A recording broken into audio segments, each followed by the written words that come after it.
Welcome, everybody. It is Monday, July 8th, 2019. Welcome to the Wilmette Park District Regular Meeting Board of Park Commissioners. First on our agenda this evening is our roll call. Commissioner Abbott? Here. Commissioner Murdoch? Here. Commissioner Schisler? Here. Commissioner Clark? Here. Commissioner Goebel? Here. Commissioner Anderson? Here. Commissioner Wolf? Here. You have a quorum. Thank you very much. Next on our agenda is the approval of minutes. I move to approve the minutes of the June 10th, 2019 regular meeting. I'll second that. Are there any comments or corrections to these minutes? Not for me. Just a note, I gave the golf committee report in the minutes. Okay, it wasn't in there. That can be amended and added. Thank you. I have one. Sorry. That's okay. It says on the bottom of page 7, the last paragraph, quoting me, that I would be okay with losing a ball field. I wish to pass on that I would be okay with putting a tank under a ball field. I didn't really want to lose a ball field. So. Okay. Thank you for that correction. Any other corrections? May we have a roll call vote with the minutes as amended, please? Commissioner Abbott? Yes. Commissioner Murdoch? I'm going to abstain. I wasn't here. Commissioner Schisler? Here. Yes. Yes. Yes. Commissioner Clark? Yes. Commissioner Goebel? Yes. Commissioner Anderson? Yes. Commissioner Wolf? Yes. Minutes are approved. Thank you very much. Next on our agenda is communications and correspondence. There were none in the packet, but I believed we've received some emails and a petition. We received an email this afternoon, petition of, I think, 100-plus signatures regarding Thornwood Park tank configurations with support for Alternative 2 that was presented last month. Correct. Did anyone else have any communications or correspondence they wanted to share? Not at this time. Okay. Thank you very much. We'll move along to recognition of visitors. Is there anyone in the audience that would like to speak to us this evening? Yes, ma'am. If you could just state your name, and we ask that everyone keep their comments to 3 minutes or less, and you have the floor. Okay, thank you. Good to see you again. I'm Kathleen Sullivan. I live at 1225 Colgate Street, and I'd like to provide a little more public input about the stormwater improvement project specific to Thornwood Park. So the members of the Colgate Street Neighborhood Association created an online petition to urge the Park District to vote to preserve Thornwood Park during and after the construction of an underground water storage vault. We've collected over 100 signatures, and we forwarded the signatures and comments to all of you today via email. So I'll read the petition now. Briefly, neighbors, we're asking for your support in our efforts to preserve Thornwood Park. By participating in this online petition, your voice could help the Park District, Wilmette Park District, reach the decision to save at least 50 trees in the park by voting for Alternative Configuration 2 in the village's stormwater improvement project. Alternative Configuration 2 would dig a double-depth storage tank, cut the footprint of the tank in half, and preserve almost every tree. As a bonus, this option would save over $1.5 million in construction costs. Our top priorities for Thornwood Park are: 1, we want to save the trees. We want Alternative Configuration 2. Number 2, we want to return the park to its original function. No new amenities, no public restroom, no sledding hill. Number 3, we want park function to return as soon as possible, so please replace the grass with sod and not seed. We have concerns about upgrades to the park. A sledding hill might create water runoff issues for nearby neighbors, and a public restroom in the southeast corner of the park along Thornwood Avenue might attract non-park users who are driving through the neighborhood. So those are the simple requests of the petition, and I'll now add additional thoughts that I shared with all of you in an email that I sent on June 14th. So we have received a strong message from many neighbors that they would not want to have a bathroom placed in Thornwood Park. Personally, because it's my backyard, I am quite the expert in the use of the porta potty that's currently in place on the north side of Thornwood Park, near the playground. I spend time, sometimes several hours a day at the playground, and in my estimation, on a weekly basis, the vast majority of the porta potty users are non-park users. Specifically, most porta potty users are drivers of trucks or Ubers or taxis. The Thornwood Park porta potty is a convenient location for anyone driving between Skokie Boulevard and Green Bay Road who doesn't want to use a gas station or a Starbucks bathroom. The porta potty is also convenient because it's not on school property, although it is quite close to Harper Elementary School. So if attractive bathrooms were to be placed in the south part of the park along Thornwood Avenue, then the street might become clogged with trucks. Or if the drivers decided to park north of the playground along Kenilworth Avenue, there might be an increase in the number of non-park users walking through the park to get to the bathrooms. And we also have concerns about who would be cleaning the bathroom and then locking and unlocking it each day. We've only heard objections to the sledding hill idea. We've no desire to introduce another large structure that might alter the flow of water near our properties, and a sledding hill might impact residents' views and ease of park accessibility depending upon where it is placed. So in summary, we believe that we are presenting a sizable public opinion that we want Thornwood Park to remain as is after the construction project. Thank you for your time. Thank you. Is there anyone else? Yes, sir.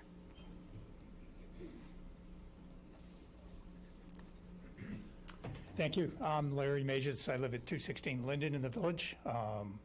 My house is on the golf course. I am a director of Canal Shores, its former vice president, former chair of its governance committee, and I'm here to first of all, thank you for all the support you've given us as we have gone through our various struggles over the last year or two, but secondly, to urge you to adopt the resolution that was just considered by the Parks Committee. It is slightly changed, and perhaps Director Wilson would explain the change from what is in front of you. I will let the chair of the committee cover that when he gives his Okay. report and help him. Anyway, we have made two which we think are, well, one of them is minor and one of them Commissioner Murdoch may think is more substantive, but he will explain it. Essentially, we're asking for you to allow the sales and consumption of liquor on your portion of the course. Evanston has already approved it, has approved a drink card on the course, has approved sales of alcohol on their portion of the course. Our snack shack is in Wilmette, and we are looking to be able to sell alcohol from the snack shack as well. Conversations with the MWRD indicates that they approve that, but they need to modify their lease with you, and then you need to if that's approved, and then you need to modify your sublease with us. So the second thing we are asking for is that if you approve and the MWRD approves, that you authorize Director Wilson to negotiate a sublease amendment that is consistent with what you do with the MWRD, so that we do not have to come back and visit you again. Thank you very much, and I'll be here for any questions. Thank you. May I, so have you talked to the neighborhood? You live on the course yourself? I do, In Wilmette? yes. Okay. And so have there been discussions with the neighbors, neighborhoods around that? About There has been some. Several of the directors live on the course. They approve it. My two immediate neighbors, who I've talked to, approve it, but I can't speak for all of the neighbors because we did not survey them. Larry, I got the impression as I was watching the committee meeting that it was more sort of beer and wine. Are you talking liquor as well, Yes. hard liquor? Yes, too? we would like to be able to sell hard liquor as well. As I mentioned to the committee before, it'll be done exclusively in conjunction with golf events. We're not looking for any private events. We have the Murray Brothers event coming up where they honor the first responders. This is probably their fourth year doing this. Alcohol has been provided in the past, not in Wilmette, although I can't swear that nobody drove a drink cart into Wilmette with a Jack and Coke in the cup holder. But we would like to have the drink cart operate over the entire course. Thank you. Thank you. Is there anyone else that would like to address us? Okay. We'll be moving along then. Next on our agenda is the approval of the voucher list. All right. Move we approve the voucher list I'm sorry? as presented. And move we Oh. approve the voucher list as presented. I have a question on, do I do Second. this? You need a second. Do I raise I the second. question now, or do we? Wait, hold on a second. Sorry. Motion made by, Commissioner okay, Goble. sorry, I might have given her the wrong number. Okay. Commissioner Goble, is there a second? I'll second. Murdoch. Okay, thank you. Are there any comments or, yes, sorry. okay, Thank you. now, I'm sorry now, about that. that's okay. Yeah, I do have just one, I have like one question. On page 18, I guess it's in the packet, there's a charge for Langdon, where'd it go? Plumbing or something, underground plumbing? Yeah, Langdon Project, underground plumbing. What is that reference to? Sorry, which page is On this? page 18 of the packet, Page 18. of the packet. It's about 10 down from the top, give or take. Oh, plumbing for $513.90? Yes, does anyone know, or just On a P card? put that? Sure, it was for the drinking fountain. That was makes for the sense. purchase of copper pipe and copper fittings to hook up the drinking fountain in the Okay. park. Okay, okay. Thank you. Any other questions about the voucher list? Hearing none, may we have a roll call vote, please? Commissioner Abbott? Yes. Commissioner Murdoch? Yes. Commissioner Schisler? Yes. Commissioner Clark? Yes. Commissioner Goebel? Yes. Commissioner Anderson? Yes. Commissioner Wolf? Yes. Voucher list is approved. Thank you. Next on our agenda is the Executive Director's Report. Thank you.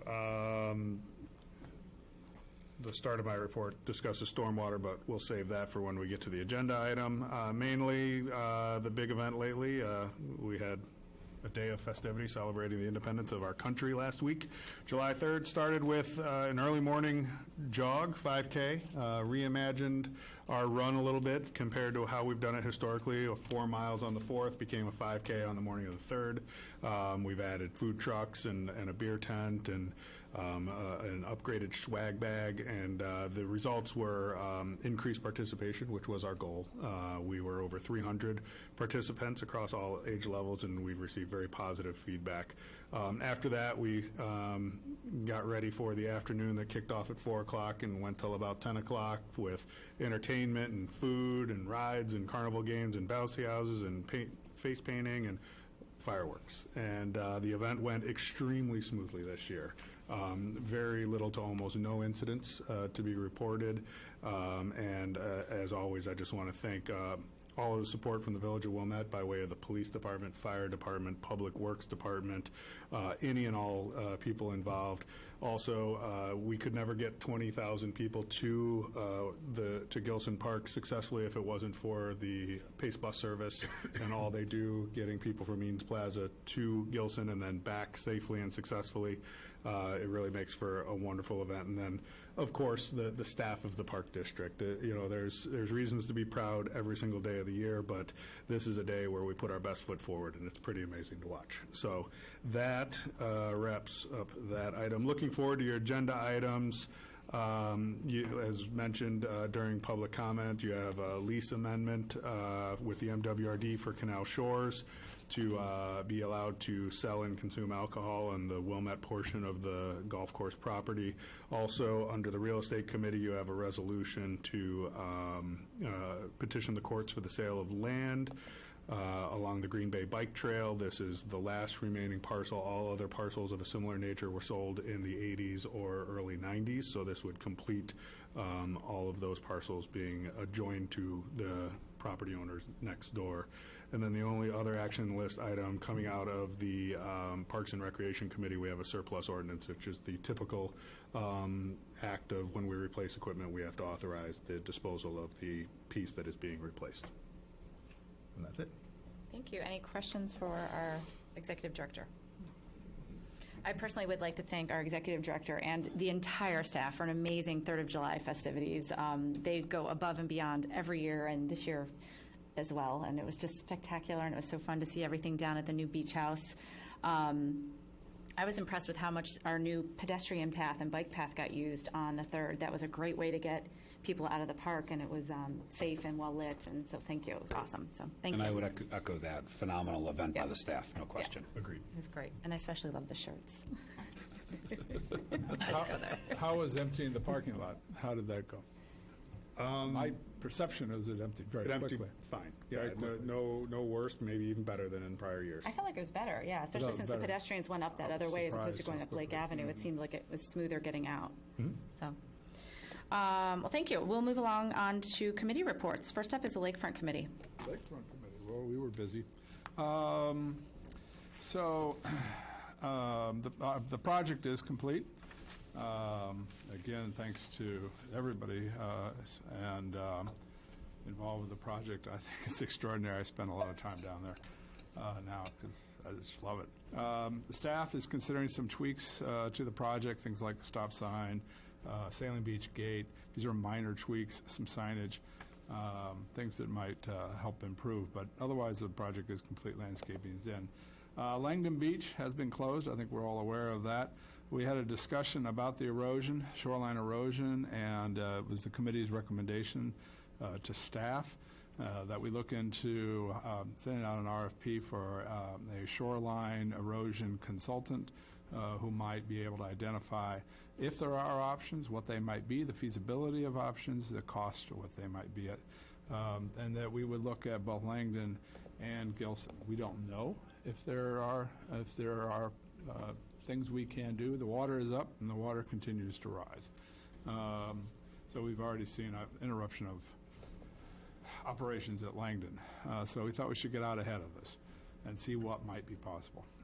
We also discussed with regard to Gilson Park, now that what we call Phase 1 is complete, what might we do with regard to other projects within the park? And so not limiting ourselves to a possible Phase 3, but the committee went through you recall, the survey, and this was a survey that the board had, that the board authorized back in 2016, and it was very, very well. We got a lot of use. We got 1,700 residents, which is really quite high in the usual survey. So we felt we got some good data from this. So we went over the tickler list of items that had been asked of the community. I want to go through this because I want the board to know what we're thinking of doing. Oh, and before the Lakefront Committee, the Finance Committee, I'll let you talk about that. We did consider is there a limited project that might be available, and I'll let Gordon update you on that. These are the following items that came in that were part of the survey that we'd like to consider in terms of a next phase. Repairing the roads, repairing storm sewers, produce a landscaping master plan, separate the sidewalk from the roadway, designation of bike lanes, and perhaps the consideration of a picnic shelter. That's what we're limiting so far. That is what we've limited ourselves to. We're consideration of other projects in the lakefront. There are even anticipated, like at the Sailing Beach, for subsequent years. But at this point, we're limiting ourselves to a project of limited scope, what we can afford, and that's what's on our list. I encourage you to comment. I encourage the public to comment if they wish. Other items from the Lakefront Committee, the Wilmette Foundation had a couple of events down there, the Beach Bash, which went very, very well, long-distance race, it had 64 swimmers. And we did have we did have correspondence from an email from somebody who complimented the Lakefront staff for going above and beyond, which I think they do every day, but it was really nice to hear. So that concludes my report. Thank you. Any questions for the Lakefront Committee? All right, we will be moving along to Parks and Recreation Committee. Parks and Rec met earlier this evening. We had a full agenda, busy meeting. We barely got here in time, so I appreciate all of the managers who gave very quick reports so that we could get that done. I appreciate it. We talked about a few different things. Quick update on some of the facilities. The pool is in full swing. There was a new Tour swim meet on June 26th, and there will be a master swim meet on this Friday. For paddle tennis, the league, I guess, approved 3 additional men's teams so that there will be 21. So that probably makes us, if not the largest paddle program around. Maybe we're right behind Winnetka, but I'm sure we're charging fast and furious, so that's all good stuff. We talked about the CRC roof replacement, and we're talking about handling that work in 3 years, but doing it a little bit differently. So I wanted to make sure that all the commissioners understand exactly what's different this year, and I'm going to let Steve kind of give us the salient details on that, if you don't mind. Sure. In the past, a project such as this, we would get the design together and go out for a formal bid process. And the last time we did that, the numbers came in much higher than our budget, which is why we didn't do the project, broke it into 3 pieces, moved it into the future, and are planning on doing it over 3 years because we learned a lot during that process. As we've been looking at accomplishing the task, it was brought to our attention that the product we're looking for, or the product that could be used and that was bid in the past, is available through what's called a purchasing cooperative. Purchasing cooperatives are where the bids have already been done, and then entities that are required to bid projects, public projects, could then take advantage of the prior process. We do this on most of the equipment you see West Park using, vehicles, all of that comes off of the state of Illinois purchasing cooperative. This is coming off of one where the acronym is TIPS, and we asked our attorney to review the cooperative to make sure it met all the requirements of the state of Illinois, make sure that we weren't going to run afoul of any laws. He has given us the go-ahead to use it if we so wish.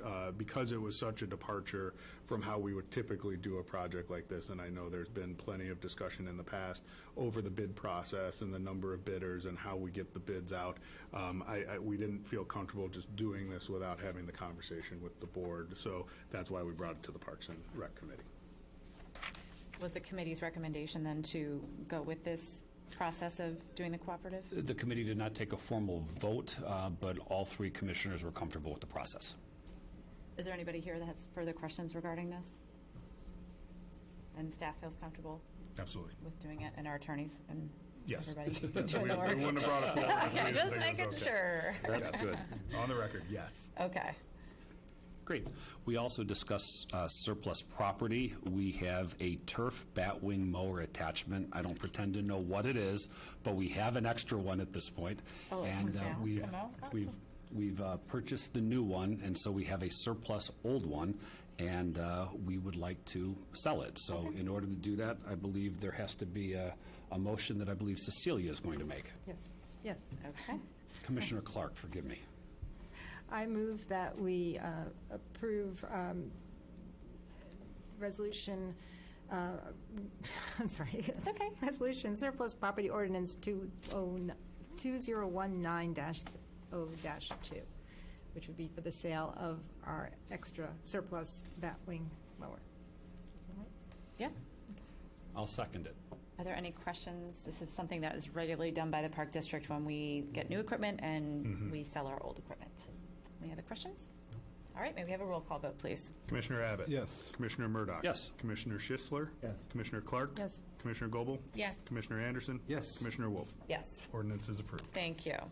All right, we also had a discussion about an potential amendment to the Metropolitan Water Reclamation District lease for our property, which is used by Canal Shores from Gilson down to Isabella. And as we already heard a brief presentation, there is a proposed amendment, and the committee considered two adjustments to that. One which would allow the lease to allow golf special events, and the second would empower the executive director to amend, if we amend our lease with the Water Reclamation District, then allowing the executive director to draft an amendment to the lease with Canal Shores. The gist of the conversation, the change has to do with whether Canal Shores will be permitted to serve and sell alcohol on the golf course on the Wilmette portion of the property that falls under our lease. We had a lengthy discussion about this.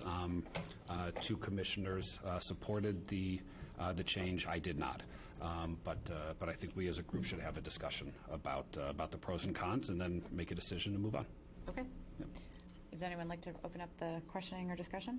Well, I think probably it'd be helpful to know what Evanston has already done. I think that was. And the appropriate. MWRD's Sure. doing all this? So at this point, the city of Evanston has approved similar resolutions. That's where we turn to actually learn the process and get the language. Our attorney worked with the city of Evanston's attorney. They've already approved it, made a formal request by way of their resolution of the MWRD to consider approving the language amendment, and I believe the MWRD has it slated for their meeting this Thursday. To approve To- their amendment? Correct, with the city of Evanston. Okay. Would ours also be before them by Thursday? It could be. Okay. If we approve it tonight, one of the things that I will do before I leave for the evening will be to let our attorney know that. If we can get it to them by 10:30 tomorrow, they would be able to add it to their agenda for Thursday. Okay. Questions, comments? I think one of the comments, I think everybody knows, Canal Shores is in sort of a difficult financial situation. to the point where, some of us worry about its future viability if they can't make changes and do things differently. And I guess my only hesitancy so far has been this hard alcohol versus soft alcohol. Not that it, necessarily makes a difference. I just have a hard time seeing people doing shots at the snack hut, before teeing off over the what's that river? The canal. The canal, yeah. But otherwise, I'm okay. And I think to clarify, it's not just serving at the snack shop, it's so that there will then be a drink cart so that people can drink, whatever, anywhere on the course. And just to clarify, because I was the commissioner that voted against the recommendation, I'm a huge fan of Canal Shores. I certainly want them to be successful. My sense is that they've gone through some challenging periods in the past, and they've really righted the ship, and they're doing a great job, and we want to do everything we can to help them be successful. But this is a change for us, and a few minutes later, we're going to talk a little bit more about sort of alcohol in general and what we permit and what we don't. And I think that we as a group need to consider and develop more of an overriding policy to give the staff some guidance. But it's a situation where people will have be consuming alcohol in the backyards effectively of a number of our residents. They'll be crossing public streets, which isn't otherwise permitted. I just think it's an expansion, and it's something that we shouldn't consider lightly. And I think it should really be considered in the context of a broader understanding about what we believe about when and where alcohol should and shouldn't be served on Park District property. So I think this is a little bit of a cart before the horse kind of thing. So that's why I was unable to support it. It does seem to me that this would merit understanding of the neighborhood's wishes, given that we recognize that there are neighbors nearby. That said, this would bring Canal Shores into consistent operation with almost every course I'm aware of in the North Shore. So I'd be curious to know why we would want to isolate or limit Canal Shores from some financial operation normality. Certainly, we already have food and beverage service at the Park District course.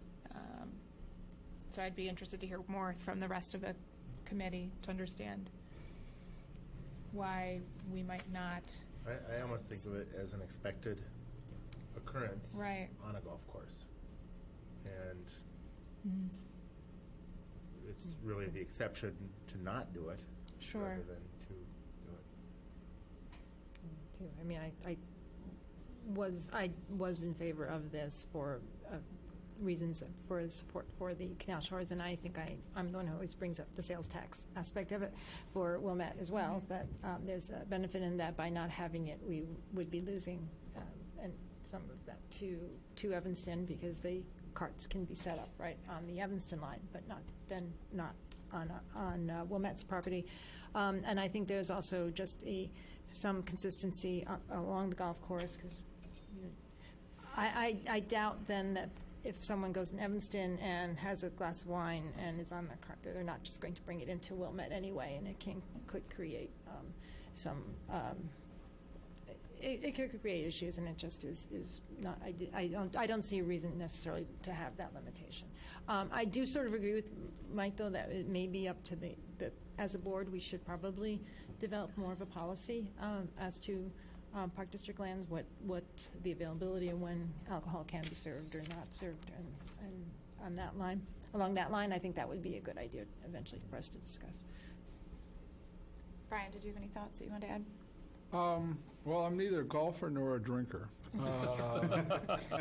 So, although I'm disposed to approve this, those of you who are golfers, I mean, it's a wonderful community. I don't perceive that alcohol on courses creates troublesome behavior. I mean, that's not my perception, but I don't spend a lot of time at golf courses. So if anybody wishes to dissuade me of this, of my opinions, go right ahead. But I mean, in general, I don't hear about this as being a problem. I mean, people might drink wine, beer, or a mixed drink, but they generally don't create nuisances. Am I correct in this assumption? I mean, it's a generality. Yeah. Okay. I have a couple questions. One, do we have to have additional liability or insurance or anything along those lines that would protect us from any kind of incidents that would come out of this? No. Is it, so if this goes through, then we have to change the wording in our lease with Canal Shores? Correct. After the MWRD approves it? Correct. Is there a way to put something in there that, I don't know what the wording would be, that if, again, if there's some sort of incident or it's not working, that we can pull back from the permission? I don't know if that's been discussed, or like, not a trial period, but like if for some reason something blows up or something, I don't know, that we can pull back from it and It's a good remove question. that stipulation. I kind of was wondering the same thing. Is there an out? Yeah. Should we be met with outrage by a community that? And I don't think we will. To your point, there's not like major incidents on golf courses usually, but just if for some reason down the road we became uncomfortable with it, we're not locked for 36 years with a lease. What is the That- term of the lease? I believe it's That's a good another question. 30. 2032. Runs till So 2032. we got a few years going still. We still got a few years, right? So, okay. With that, is there any more further comment? All right, we've already had a motion. I know we'll vote on it and everything, but I kind of really support that idea. I'm in favor of it, but I do like the idea of the out. Or just some wording that, yeah. Makes all the sense. Yeah, okay. With that being said, we have a motion and a second. We have and- not motioned or Oh, seconded. I'm We sorry. just talked about Oh, it. we were just talking about it, okay. But Julia's bring up- going to. In addition to an out, do we want to have something that modifies soft versus hard alcohol if we want to have that flexibility? Do you feel strongly about that? Well, I think, beer and wine, I think, is appropriate on the golf course. Like you more have so like a than mimosa in the morning or something? I don't know. That's still wine, I think. A Bloody I Mary. think that's wine. Yeah, yeah, yeah. Champagne. Well, Come We on. just Yeah. want to leave ourselves the ability to Yeah. modify.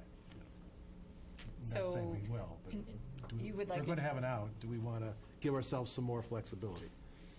Would that differentiate it from Wilmette Golf Course? Currently, hard alcohol is served at the Wilmette Golf Course. Okay, So yes, it would. okay. Just looking for some consistency in our operations. I have one last question, actually. So one of the other things that's been brought up is the Northwestern football parking, which is not currently on our property. This would not have any impact on that Correct. changing or That anything does- like that? That does not make way for this, Okay. no. Just want to make sure. Okay. I believe if someone wants to make a motion? I will move to approve Resolution 2019-R-7, a resolution authorizing and approving an amendment to the lease agreement with the Metropolitan Water Reclamation District of Greater Chicago to allow the sale and consumption of alcohol on the Canal Shores Golf Course, with two amendments. One, allowing golf special events, and secondly, empowering the executive director to draw up a lease with Canal Shores, which includes some out provisions as deemed appropriate by the executive director. Well said. Is there a second? I'll second that. Thank you. Any further comments or questions? May we have a roll call, please? Commissioner Abbott? Yes. Commissioner Murdoch? And I will vote in favor of it as amended, even though I voted against it in the committee level. I'm very comfortable with the change. Commissioner Schisler? Yes. Commissioner Clark? Yes. Commissioner Goebel? Yes. Commissioner Anderson? Yes. Commissioner Wolf? Yes. Resolution is approved. Thank you very much. And Parks and Rec is still not done. I All right, go apologize. Parks and Rec. One last thing I want to make everybody aware of. There was an application for a special event, a fundraiser for the benefit of a foundation to support research efforts with respect to pancreatic cancer on August 24th, 2019. I believe that has already been approved, but the applicant came back to us and requested permission to serve alcohol at the rec center. That would be a substantial change. I asked staff, we have never permitted the sale or consumption of alcohol at the rec center. And while all of us supported the event and wanted to be successful, we did have a discussion about whether this was appropriate. In the end, the other two commissioners did vote in favor of permitting the sale and serving of alcohol. I voted against it. But because this event is coming up so quickly, there wasn't an opportunity for the full board to consider. So it has been approved and it will move forward, and all the commissioners should be aware that that's a pretty significant change in our past policies. And so again, I like a beer, or more than a beer, as much as everybody else in the room, more so apparently than Commissioner Abbott. But I think because these things are coming up more and more, I think it really is appropriate for for us as a group to develop a policy and to give the staff guidance. For the record, again, I support the event. I just felt like we were sort of, making policy on a napkin, that we're backdooring it. It's just not the right way to go about doing it. And that's the extent of the Parks and Rec report. Thank you. I just want to make one final comment on that. I think that that's an important thing that we should have a bigger discussion about moving forward. I'm kind of the belief right now that, we're starting to approve more and more permits for bigger kind of usage. We have, a lot of times it's been smaller events or school events and things like that. So we're starting to do more, which is great because that does bring in revenue for rental and things like that.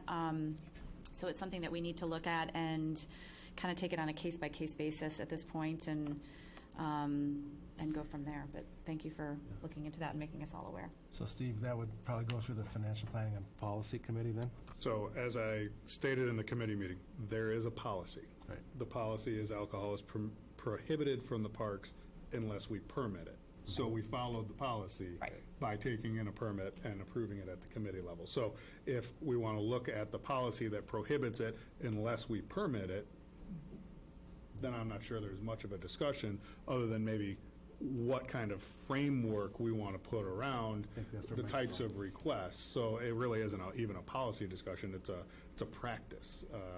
And I'm more than happy to devise a framework for that and represent it to basically Parks and Rec and Lakefront. They're the two who get the majority of all of the permits. Okay. That makes sense, Gordon? Does that make sense from your That's fine with perspective? me, yeah, 'cause I really didn't want to take that up. Brian and I get to do that. It's on Okay. Lakefront. Thank you. Any other questions for the Parks and Recreation Committee? All right, hearing none, we'll move along to Golf Operations, who is definitely giving a report this month. Happy to prepare and share a report on the Golf Operations Committee. Golf Operations continue to be weather-driven, so as the weather blows, so does the golf course. June began colder than normal, but carts were available 25 out of 30 days, which led to an increase in revenue more than $10,000 versus prior June. In addition, golf camps and lessons are well underway. We are seeing outings from past years renewing. And last year, the golf course operation committed to an increase of 15% over prior year, and they are on track to deliver that in 2019. Maintenance of the course is on track. Regular golfers can see the drainage projects and other work that has been tested in the last few months on track, and everything is growing in nicely. And then lastly, an Eagle Scout project was recently installed. This is by an Eagle Scout named Dodge Adams, who constructed owl habitats and added 5 owl habitats to Wilmette Golf Course and 5 to Canal Shores as part of his Eagle project. So if you are out and about golfing or walking, take a look at those owl habitats on the golf course. And I want to extend my thanks to staff who've been really wonderful about helping these Eagle Scouts. Is a win-win for everyone. They've this recent one down at the lakefront as well. It's great. We saved money, and they did a great job. Yeah, I think Jerry worked with Langdon Park project, so it's great to see. Good stuff. Thank you. Any questions or comments for the Golf Committee? Oh, I'm sorry, I do have one addition. Yeah. There is a night golf event coming up soon, so if you're curious about hitting golf balls in the dark, it's a glow-in-the-dark event, 6 holes in the evening next Friday. So we would That sounds so familiar. we would love to see some participation and support for this new event that the staff has created. So, thank you. Thank you. If I could jump back in, Yeah. just to clarify, I think that when we discussed the surplus property, we made a motion, we seconded, but I don't think a vote was ever called. Yes, it was. Didn't we? I'm not remembering it, and that's why he's saying it. We did, because I wrote down approved. All right. Okay. The two of us missed it. That's fine. I I'm thought in you did, 'cause favor I of it. wrote down approved. All those in but- favor say aye. Yeah, you can go back through. You can go back through the We'll go back to it. tape. It's fine. I mean, yeah, right, correct. Yeah. I wrote down approved, so I'm assuming it was. I checked it off. Okay, Yeah. moving on. Me too. Sorry. Okay, thanks. Next up, Financial Planning and Policy Committee. All right, the committee met on Monday, June 17th. We went through a number of things for those who've been on the board for a while. You'll notice that we're not talking about prevailing wages. That's always a topic of much discussion, especially for new commissioners. Fortunately, that is, they've changed the rule in Springfield, and they've removed the process for local government passing the annual ordinance that we have done in the past. So we won't be seeing that. We talked about the IMRF, which is the pension plan. Steve Holloway presented the results from that. The one item of note in there is that an assumption was changed. Previously, they would assume that 7.5% was going to be the return on the investments in the plan. They've now reduced that to 7.25%, which doesn't sound like much, but when doing that, it basically adds another $1 million to the liability of the plan. So it's not as small as it seems. And I will make the passing point at this point that if you look at the information and look at the investments they have and the percentage of the portfolio that each investment has and what they think their returns are going to be in those investments, it adds up to more than 7.25%. So I'm not sure why they're doing what they did, but they did. So the other two things, we talked about funding of the next step in the Lakefront project. We had it in the 5-year capital plan as happening in 2021. And we said if the board so chooses, we could do the roads, the curbs, and the sewers. Can we do them in 2020? That would be the fall. And we looked at the 5-year projections, and we're comfortable saying if we choose to do that, we can do it. So we can move it up a year. And anybody who's been walking through Gilson Park, it's a mess. The roads are a mess, the curbs are a mess, the sewers are bad. So we'd like to, at least Lakefront's going to start working on that. I won't speak for Brian, the committee chairman, but we're going to go down that path, and then if it works, it works. Bring it back to the board. Okay, great. And then we went through the first quarter results, and it's a little bit early in the year. Nothing is really off, so not much to talk about from that. And we had the May year-to-date results in the packet tonight. So that's it for the Finance Committee. I had a question about the Lakefront plan. I know that Brian had mentioned it before, but Brian mentioned some other items, landscaping and picnic shelters and whatnot. Is the thought to try to do the entire plan a year early or break it up? Because I think we've earmarked $2 million, and my guess is that it might end up costing a little bit more than $2 million when all is said and done. Yeah, we've assumed it's going to be a lot more than $2 million. Right. We still have the capability of doing that with how operations have gone, how we have some money coming back from the Lakefront project we're just finishing up now. We can do it, but the idea is to get it on the table, then find out sort of what it's going to take to do it, and then if we got to pare back, we'll pare back. But I think the list that Brian went through was one that was we cut out some things that were in the original plan and kept some things that were in the original plan based on the level of support that was there in the survey.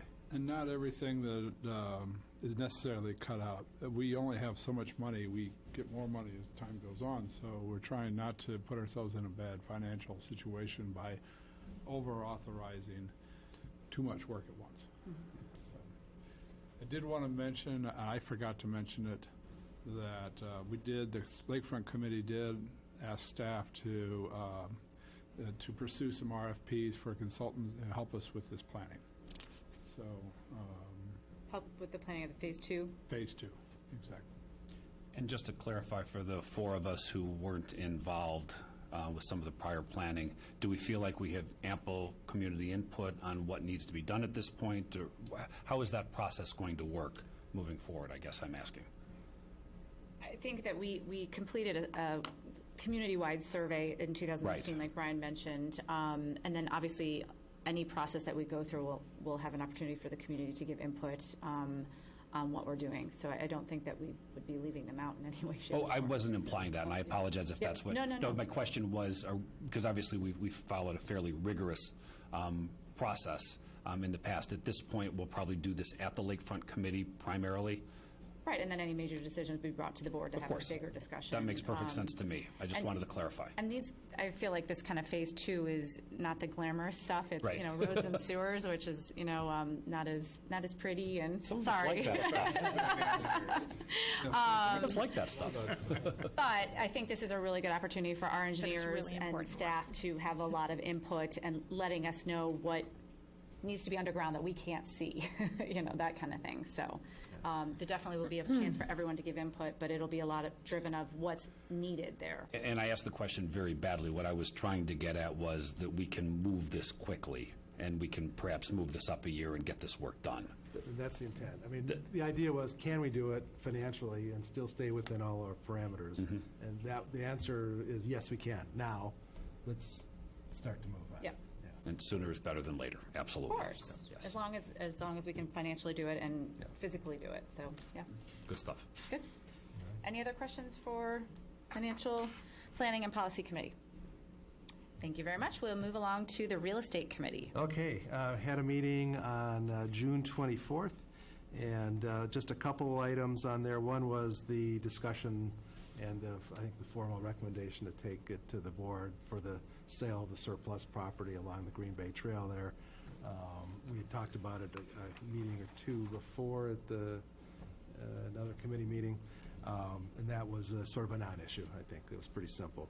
The other thing was we have a new commissioner on the committee, Commissioner Clark, who we had staff and the other members sort of bring her up to speed on kind of all the open issues we have out there from all the various locations around the village. So she's now up to speed and ready to go. And that was essentially it. Okay, does There's any, a motion. yep, Do you want me to make the motion? yes, please. Okay, so there's, I got it. I would like to move to approve Resolution 2019-R-8, a resolution authorizing the sale of a parcel of land not exceeding 3 acres in area. I'll second. Thank you. Are there any questions? Again, this is something that back in the 80s, there are these small little kind of wetland parcels of land that back up to houses and the Green Bay Trail that, I can't remember how many houses, like 10 or so houses bought the little piece behind there. At the time, the one homeowner did not. That new homeowner has come back to us asking to have this little parcel to make their yard, the same size as all their neighbors. It's not something that has any value to the Park District. We don't use it as a park. It's just a kind of a swampy little chunk of land. So we felt that it was a good idea to make that household complete, and that is what everyone is talking about now. So any questions? It's a liability to the Park District to maintain it properly. We got to spray for mosquitoes and clear out junk, and it's just, at this point, it's not worth anything to us, and it's worth something to us as taxable land. So. And we are selling it, so it's not like we're just giving it to the people. So.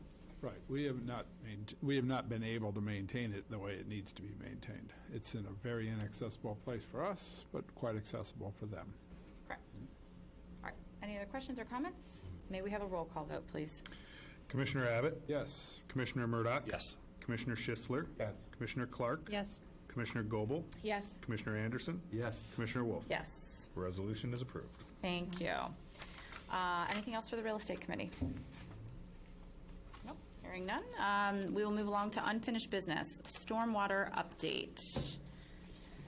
Is there anything that, new information that we have? There was some attachments to our packet, a memo, and then also the report that the village gave to us last time about alternative vault configurations. So I guess I would like to start, I'm going to kind of work backwards, given that there's some Thornwood Park interested people here, so we'll work, thought we could start with that and talk about that, and then we'll move backward and end with community playfields. But, so let's start with Thornwood Park. We've gotten a lot of input from the community that they would like to go with alternative 2, which saves, I think, all but 3 trees, if I'm not mistaken. So that seems to be, I think, a good solution for that area. It's giving the community the relief from the stormwater overflow in the streets, and it also preserves a number of trees and takes up a smaller footprint than was originally proposed. So I'd like to open it up to the commissioners of your thoughts on Thornwood Park and going with alternative 2. I think it makes all the sense in the world. I just have a quick question. Have we identified where the pump building will go? No. I think that's yet to come and something that would, the village will have some input on, I'm guessing. The inlet outlet, If you all want to give us any updates. it would be near the, I would assume. Good evening, Matt Moffett with Baxter and Woodman. I have it on digital, but also if you want to pass it out here, paper updates, I'll pull it up here if you bear with me. We did put together some information on potential or recommended, 3 different recommended pump locations. Thornwood Park, as well as 3 different options of what those pump stations could look like.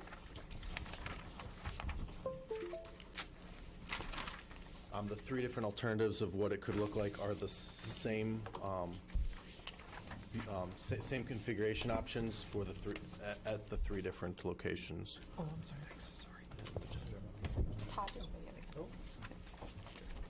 Let me to get this pulled up here.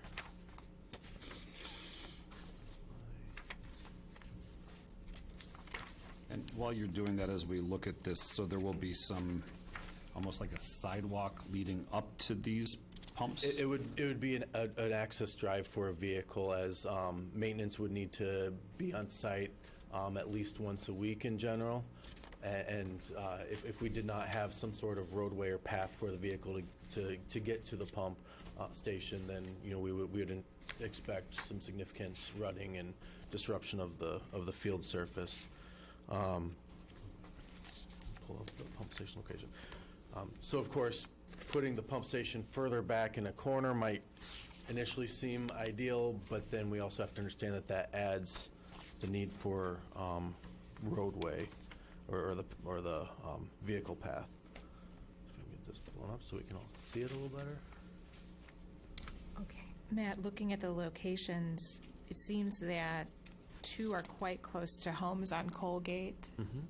And then the northeast location is probably the farthest, but sounds like the roadway would be longest at that So we've point. got the southeast location, what we're calling the southeast location, shown here in the southeast corner of the park. Yes, adjacent to the driveway for the home here. Then we have what we're calling the east location in green. So just north of that, on the other side of where the underground vault would be. And there's no issues with vehicular traffic driving over the vault. They're rated to take semis and fire trucks and outriggers, whatever normal vehicles we can expect to be in there can take. And then we have the northeast location up kind of back nestled in the trees behind or near the trees behind the tennis courts. But again, like I mentioned, that would require a much longer access drive. Matt, I imagine that this was looked at in the review process, but is it possible to run the roadway along the tennis courts where there might be an existing concrete Certainly pad? could be. We just picked one Sure. route that For representation. to show that we would need to get there. To run along the tennis courts, we'd have to double check, take a closer look at where the trees are. But that would certainly be something that we could consider.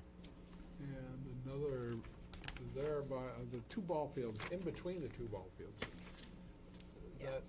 I don't think that's ideal. That'd be dangerous for children running in left field to catch a fly ball.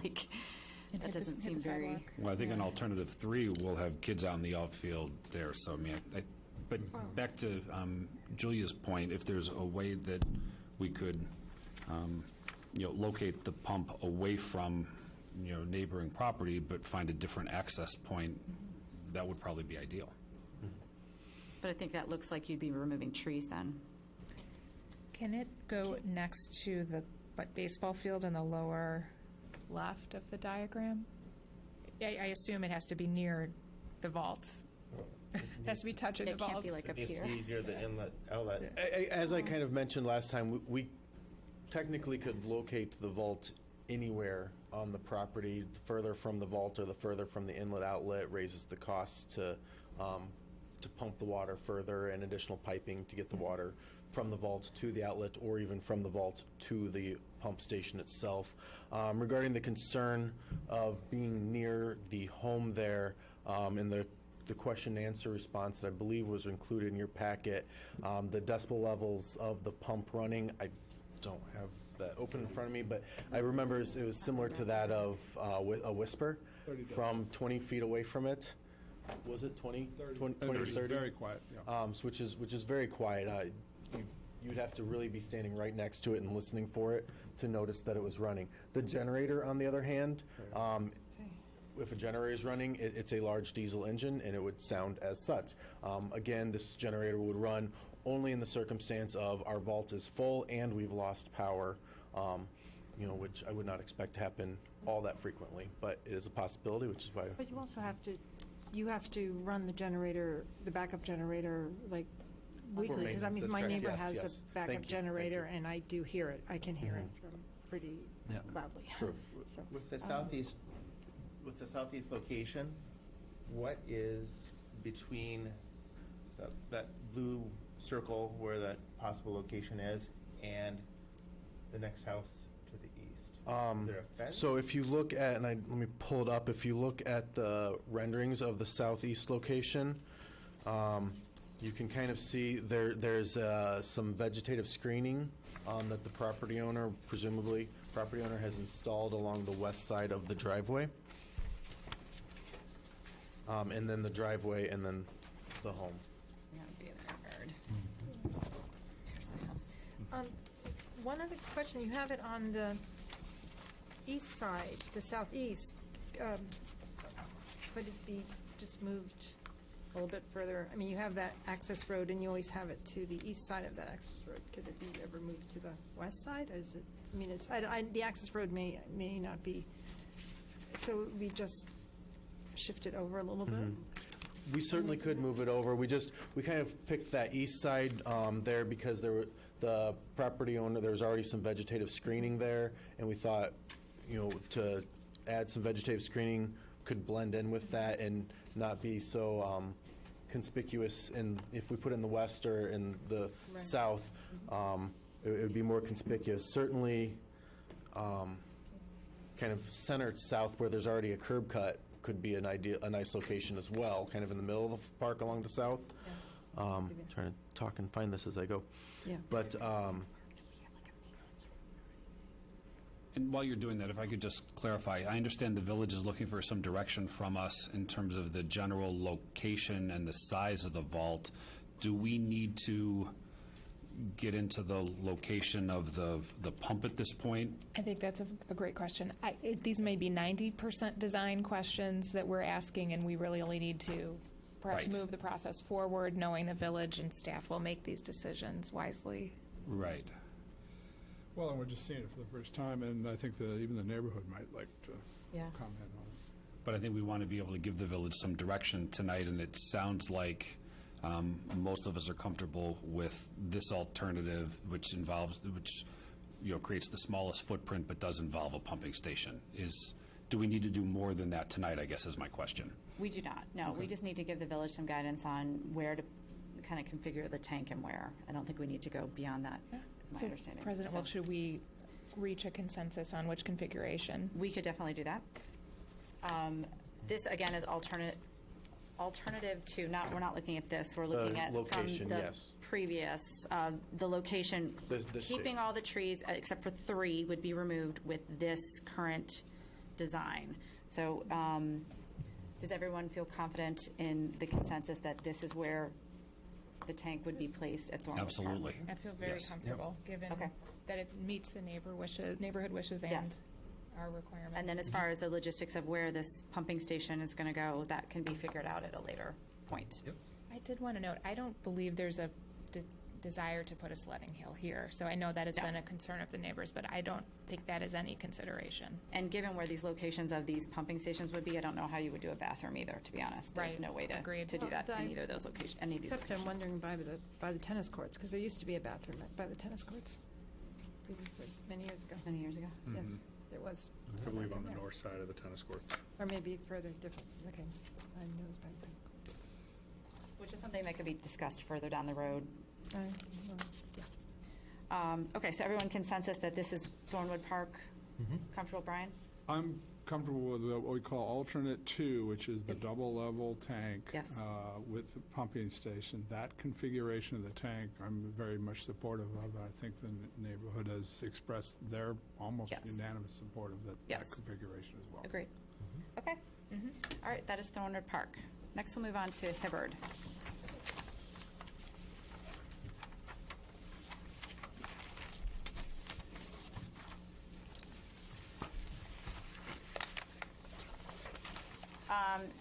Hibbard's a little trickier, only in that there's been many different configurations and renderings and complications because of potential 100-year down the road, building sites and things like that. So I'm going to let you actually kind of give us the latest and greatest on what the staff thinks and where we are. Sure. So as I think everyone's aware, we, in conjunction with the engineering team from the village, worked with Woodhouse Tanucci Architects, who represented us in a space planning exercise, which resulted in the first plan that wrapped the tank around from Glenview Road up Skokie Boulevard to the far north triangular-ish part of the property at Hibbard Park around the rec center to allow for a future facility to be built while the current facility is up and operational. The area that was kind of preserved by that exercise was actually 2 different facilities that did overlap one another, so there was a lot of area preserved. When the initial plan was presented, it was noted that there were approximately 36 trees that would be removed, and in response to people at other parks expressing concern over tree loss, we asked the village and their engineers to consider alternative concepts. Last month, they came back, presented 3 other concepts where the tank is in the north end of the park, in that triangular area where either 8 trees or 2 trees were removed. And maybe Matt can help me out. Were these deeper with pumping stations, all 3 of them? Yes. All 3 options were deeper with pumping stations. As part of the conversation here last month, the question was asked, could you do a similar tank configuration where it's deeper and smaller overall footprint, but with a pump within the southern baseball field? And the answer came back as yes. So that's another option that could be considered. That option was asked and answered. The reality is that would infringe upon the area that was preserved by the space planning exercise. The other 3 options all stay farther north and preserve all of that space for future development if the community so wishes. I would have some very strong reservations about any sort of plan that would limit our options for the next century. So I appreciate, no one here wants to needlessly take down trees, but we did hire consultants, we did go through a space planning exercise, and we did identify 2 potential locations where we might at some point in the future want to build, and anything at this point that would limit either of those options, I think, would be very short-sighted on our part. Of course, any of the other 3 alternatives, I have them in front of me, might result in the loss of 8 or 2 trees. Well, obviously, losing any trees is problematic, but it seems a small price to pay for flexibility for the next century. So I would actually be comfortable with any of the alternatives from last time, alternative 1, alternative 2, alternative 3. But I'd be very uncomfortable with, I guess, what we're calling alternative 4. I would actually almost 100% support what you just said, that I don't want to tie our hands for the future. I guess I'm going to be a little bit different, because if we do alternative 4 under the baseball field, we're only limiting one potential option, I mean, because the other one limited two, so we're only, it would just mean One option for one option construction. for construction Correct. would be eliminated, we'd have another option. So it's not preventing any type of building, it just is reducing the option. I guess I also see just under the field that gives us more of the option of, I mean, potentially doing a turf field, because this is a baseball field and would be replaced with the baseball field, so that we have perhaps I'm more likely to have a turf option on that.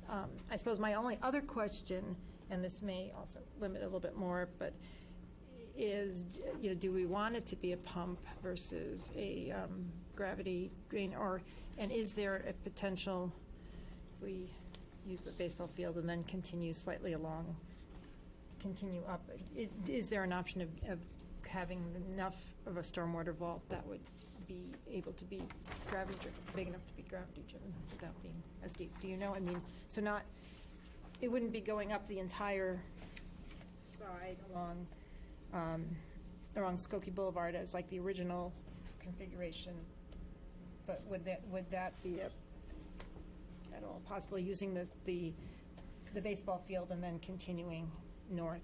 So in order to maintain the two overlapping locations identified in the Yeah, planning exercise for future use, the original configuration wrapping all the way around is Right. the only option we could come up with to fit the That's right. detention Well, what I'm by saying is that that pump station. if potentially by using the baseball field, we would eliminate one potential option for building. But could you do a gravity-driven with the baseball field and then continuing up the north side? That might still save, you'd probably lose a few more trees, but not as many as the original. Do you understand what I'm? I do. We did not explore that option. I would say that it's probable by taking some of that long skinny leg and moving it into a condensed chunk. We could likely So you'd have the baseball field. and then go- preserve more trees by encroaching into one of the two future planning areas. We have not specifically mapped that out, but I would say that some solution with that direction or with that approach is probable.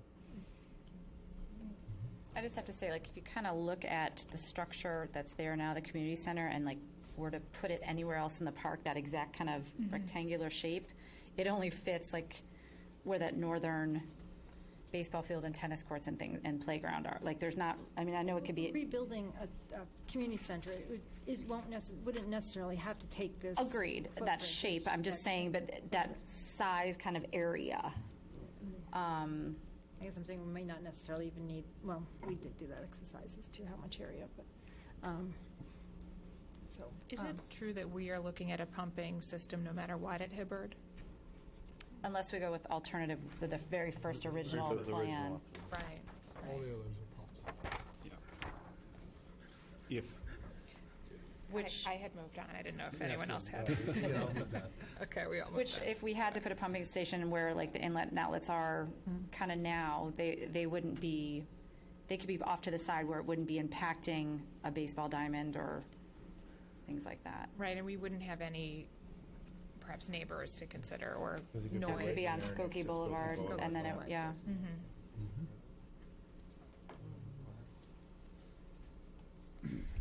And the north side, I think that's a gas station or a it's a service station. service station, so auto it's not repair. like, Right. that could be, yeah, I think, yeah.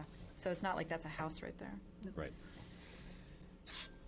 So, Okay, so let's try to come to some sort of consensus with this. Thoughts, alternatives, I have a few thoughts. or we can also just say, we don't want these ones and go back, have the village kind of go back and look at it as well. We kind of think along these lines. It doesn't have to be, we're all But I in line with one. I think we'd like to give the village direction so they can keep moving forward. Yes. Because when we get to community playfields, I think everyone here wants to make sure that the village is able to start with that project next Correct. summer. Correct. So I have a few thoughts. So first off, we've gone through these community meetings, and I think they've been really helpful to talk to the neighborhood. This particular community meeting, one person showed up. He wasn't from the neighborhood. He just wanted to make sure that the stormwater plan got built, he was outnumbered 2-1 by the commissioners there and staff.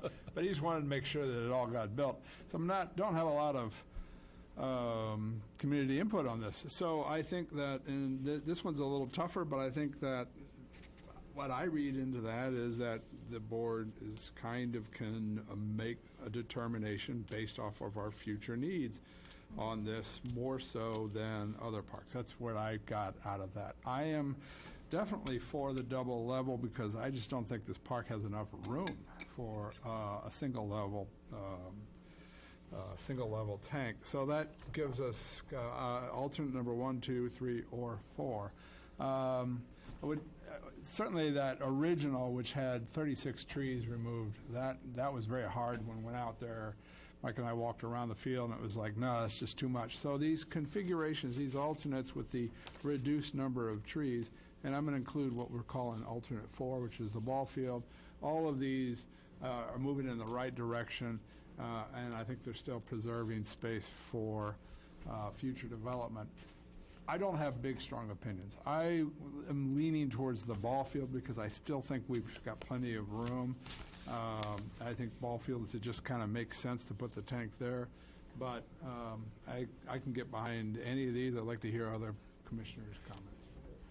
Director Wilson, just from future dreams and ideas that the Park District has, which would be the least limiting? Oh, I think any of the alternates that were presented last month are the least limiting. Putting anything in the south ball field, then encroaches on the space planning exercise that did take into consideration all the dreams and hopes. Any of those would be acceptable to the staff? Correct. Okay. So what we're calling 1, 2, or 3. And something to think about the alternate plans. The first one saves over $1 million. The second one saves right around $1 million, and those each take out 8 trees. But then if you take out just 2 trees, it's down to $250,000. So you're thinking around A lot of money for $750,000. Yeah, that's a lot of money for 8 or for 6 trees. So I would agree with that. A lot of sheep piling on that. yeah, so maybe there's some way to, wrap our heads around cost savings for the village, for taxpayers, that we're not spending needless money, and those trees, again, will be replaced. I would amend my earlier comment. I absolutely agree with you that we should probably consider alternative 1 or alternative 2 from a cost standpoint. Yes. Absolutely. So, along those lines, they look pretty similar to me. I can't really. I guess my feeling is alternative, alternative is this, alternative is a 2, which is more to the west. Then you're getting your neighbors. You're putting it near the neighbors, and I'm not sure I would, that's the. Oh, a little bit further west. Yeah, that one moves a bit further west. So the very first alternative, which saves 1.1. Which saves the most money. Yeah, is along Skokie. It's along Skokie Boulevard. Probably has the best access for the pumping station. Yeah. I think that's the one I would. Yeah. Yeah, if everyone else, I guess I still kind of like it under the baseball field, but if no one else is on that, this is the one, that's the one I would go for. I was with you. I was with you, but I don't have, I can live with any of these. May I ask a question of the village? Will the sheep piling be removed at the end of the project? I assume so. Temporary sheet pile wall? That's just for construction. It says temporary. Pulling it out? On the plan. Okay. Yeah, I would assume so. Yeah. All right, I would too. Sure. So can we kind of come to consensus that alternative 1, which saves the most money, and we will still lose a few trees, but again, we will replace them. Seems to be that's the a great consensus. solution. Okay. I like that. Good. Everybody good there? Yep. Okay. Moving on. Finally, we will go to community playfields, which is kind of first on the docket for the village. The original took out 32 cottonwood trees. And then the alternatives, one was like a Z-shaped, I think we were calling it, and the other one was kind of like a weird L. Describe those. So the Z-shaped one had 2 trees removed, and the weird L had 0. I kind of want to do Weird Al. Just on principle? Yeah. Okay, so thoughts on these alternatives and configurations? I guess I- Again, I'm sorry, the last one I think was the only one that needed a pump, if I'm not mistaken, with 0 trees removed. Go ahead. I guess I have a question, and I think as we took a look at the plan for Thornwood Park and the plan for Hibbard Park, if not the most important consideration, certainly one of the most important considerations was trying to make sure that we preserved as many trees as possible. I guess for this particular project, my question is that the same goal? And I ask that from 2 different perspectives. One, from everything I've heard and everything I've read. What was the old line from Animal Farm? All animals are equal, but some are more equal than others. Well, all trees are equal, but some are more equal than others.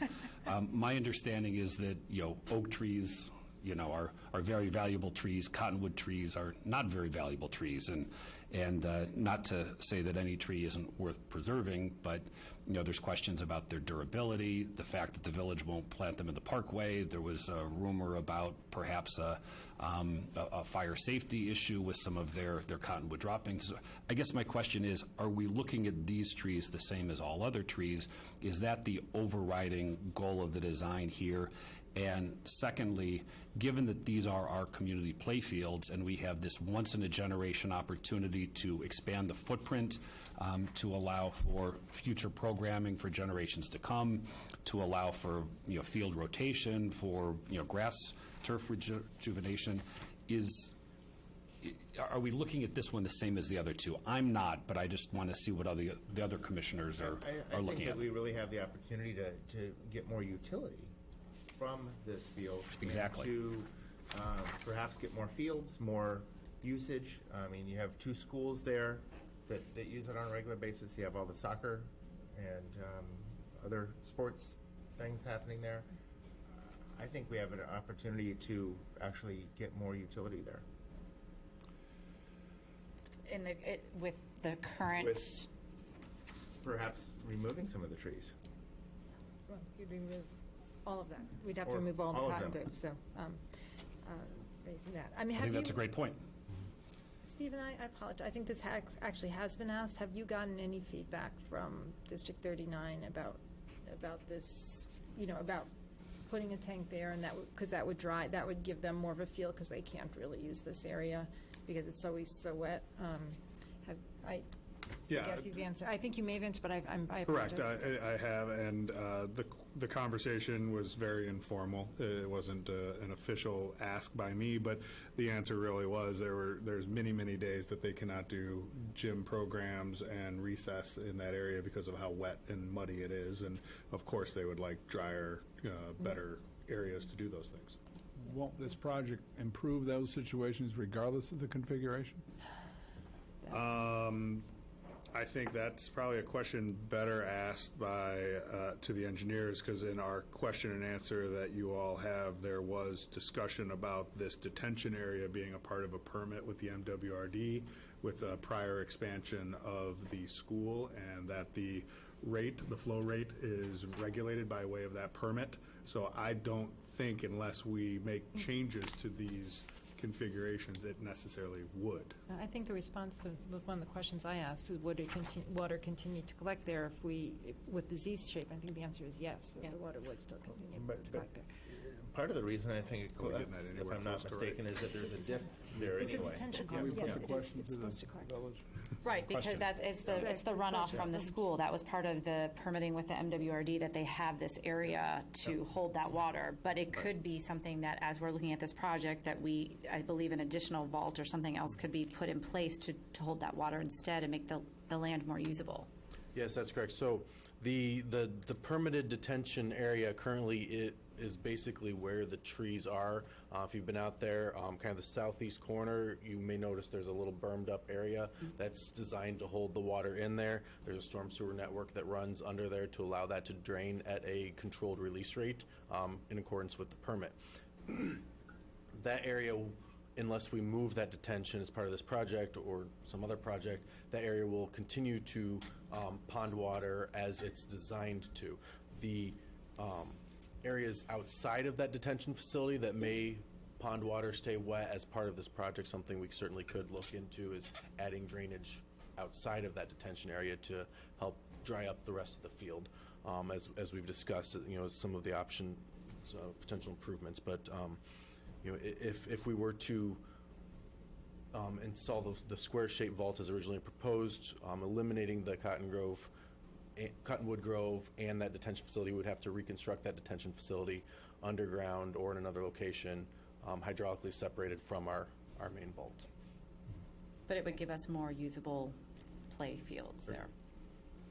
And then trees could be added beyond, between the houses on the south and the tanks, correct? Anywhere but directly over the vault. Right. So it could provide some privacy for those houses and provide more playable area. Steve, could you talk a little bit about the pros and cons of potentially expanding the playable space in the play fields? Well, the cons is obviously loss of trees. The pros is, the ability to meet outdoor field space demands. Those ebb and flow over time, and having more flexibility in the layouts of our fields allows for the turf itself to regenerate and strengthen if we are able to have more area to move fields around. We have areas that are historically gold mouths, and they get very beat up, and as much as we try and restore them, we have to put them back into service too quickly, and they never really fully do, and that's why there's not great turf conditions out there, a lot of weeds, because it's just sheer volume of usage. So increasing the capacity for the usage we have, or being able to handle more usage somewhere down the road, would all be positives. I have a question. So recently as well, we lost some of our field usage at Avoca, correct? Correct. So now we have a program Good that point. is looking for increased field usage within our park system. That's something that brings in revenue? Correct. The Wilmette Wings have historically operated at Avoca Park. We have had an operating lease agreement with the Avoca School District where we maintain the property, and in turn we can program the field. We largely have programmed the field by way of field rental agreements with the Wings and a little bit of a summer program for one of our soccer programs. We have been working with the Wings to find them space within our park system at various parks, but this would help making a solve for those sorts of situations significantly easier. And how big was the Avoca site, and how much space could we potentially recapture here? Even if we recaptured all of this, that probably wouldn't fully make up for the loss, but it would help a lot, I assume. Correct. I believe the Avoca parcel is closer to 6 acres, and looking at the size here, 3.56 is the excavation footprint Half. here. So about half, I would say. But it would help. It would help. Would there, sorry. Go ahead. I was going to ask, is there a financial benefit then to the park district for the Wings, or that we would gain that is no longer being gained from the Avoca site? How does programming availability help us if we were to? Right. I think it's hard to, put a number on it, but anytime you have the capacity to do more, the staff of this district has proven they do more. And so I think that the opportunity is definitely there. Steve, if we were to do the Z design and we take out those 2 trees that sort of were right in the middle, do we gain anything just from not having those trees in the wake? I mean, if we lay out Yeah, fields. it or definitely whatever. adds some flexibility to Okay, layouts so as well. Does it add a field, 2 fields, kind of? It's kind of a bump there, isn't there, like a? That's more to the That's right east. here. Yeah, that's more along the blue line of the Z configuration. It doesn't add, it just allows for some of that flexibility I was talking about to Yeah, move yeah. things around. Yeah, I mean, my point was if you can create some more usable space by only losing the 2 trees and then not lose the grove of the cottonwoods, which I have a really hard time getting rid of that, quite honestly. Do you get part of what you're looking for without giving up what you don't want to lose? Yeah.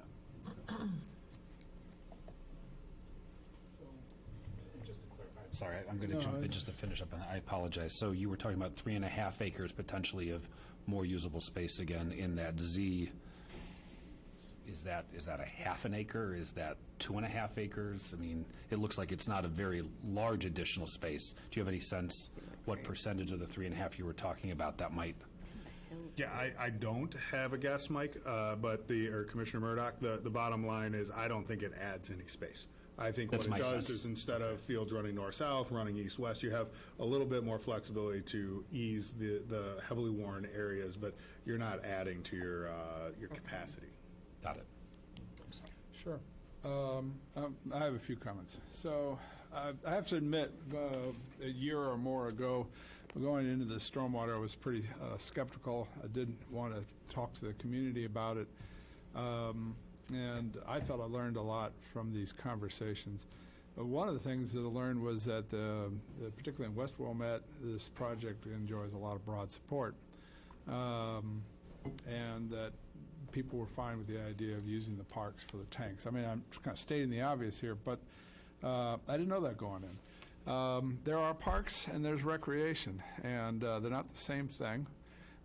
Obviously, we call these the community playfields. We look upon them primarily as recreation. The neighbors around around the playfields look upon it as sometimes a playfield, but most of the time it's their park. And so they have definitely come at us with a different perspective. I think it's been pretty clear for the most part that the neighborhood, at least the people who live on the park, are concerned about the trees. Not everybody in the community is concerned about these trees, but certainly the neighbors. It's been my intention to try to create no losers here, that if we are going to solve, and we've gotten involved in trying to solve this stormwater problem, that we don't do it on somebody's back. And so I didn't go into, I thought at first that maybe these trees could go because they're cottonwood trees and they don't seem that important, but who am I to tell the neighbors how they should feel about their park? And that's how they look at it, as a park. So I don't like double layers if we can avoid it of stormwater. I like the gravity, and this would be the only place I think we could still get a gravity tank in. So I'm supportive of the Z tank configuration, which would be a single layer and would preserve the grove of trees. And those are my reasons. Would you still feel that way if we planted significantly more trees around the park that weren't these trees? Certainly, I mean, that's sort of occasionally been an idea that's been kicked around. It's like, well, what if we, and I know that in the developments that I've done in the suburbs, for instance, every time if you took down a tree that was, say, 3 feet in diameter, you would have to put back so many trees of like 2.5 times that 36 inches times like 2.5. That's how many 4-inch trees you'd have to put in and to replace that tree. There's certainly formulas like out there. I haven't seen anything about that. I'd want to ask the neighbors how they feel about that, but I haven't seen nobody's presented me a plan to do that. If I'm really trying to kind of get this thing built without a furor over, they're destroying my park. So if I know it's a hypothetical question, I don't know how to answer it. I'd like some input on that. We haven't really given anybody that option. We haven't said, what if? So I don't. And I don't know that it's you don't have to make that decision. Those are two independent things as far as I'm concerned. Well, I think no, Todd, Commissioner Schuster, you can tell me what you mean, which is do the big tank, right, with more trees being added. Either what you mean? I actually, either the Z or the big tank. I still think that we have a possibility of gaining more utility here. And I mean, even if we were to add trees, I mean, a nice walkway around the park would be lined with trees, or something to this effect could still very much beautify this for the neighbors, but yet still get more utility for some of the activities. Yeah, and I guess I kind of look at this, I mean, this is not the neighbor's park. This community play field especially, and maybe that's because I've been on that community play field with my kids for 20 years, that this really is a village park. And I was at the first meeting when we presented here. It seemed like the neighbors were not necessarily, or some of the neighbors I have spoken to are not necessarily in favor of saving the Cottonwoods. Maybe there's been some change since we have the difference, but it didn't sound to me like they were very wedded to that. So I guess I feel like that, I've been there, and my kids can't play in the Cottonwoods because there's standing water there, and the school, they can't play in standing water there. So I guess that's where I'm kind of leaning, that if we can get more utility out of this, and in addition, plant trees, additional trees. I would definitely support planting additional trees that Absolutely. can be created, that these trees that are nearing the end of their lifespan may not be, or not necessarily, if we can get more utility out of that's perhaps this better way to go. Yeah, I would echo those comments. I mean, I think we have these are our community play fields. This is the one place where we have these intensive uses. I know that from time to time we've put some other activity at Gilson or at Vatman or some of the other parks because, land is at such a premium. But, kind of going back to, my kids grew up learning to play soccer here, and really it's kind of a community building exercise to have these activities kind of concentrated there, and to have this once in a generation opportunity to expand the footprint when land is such a premium in Wilmette. I don't know how we can pass on that opportunity. I would agree with everything you said. I agree.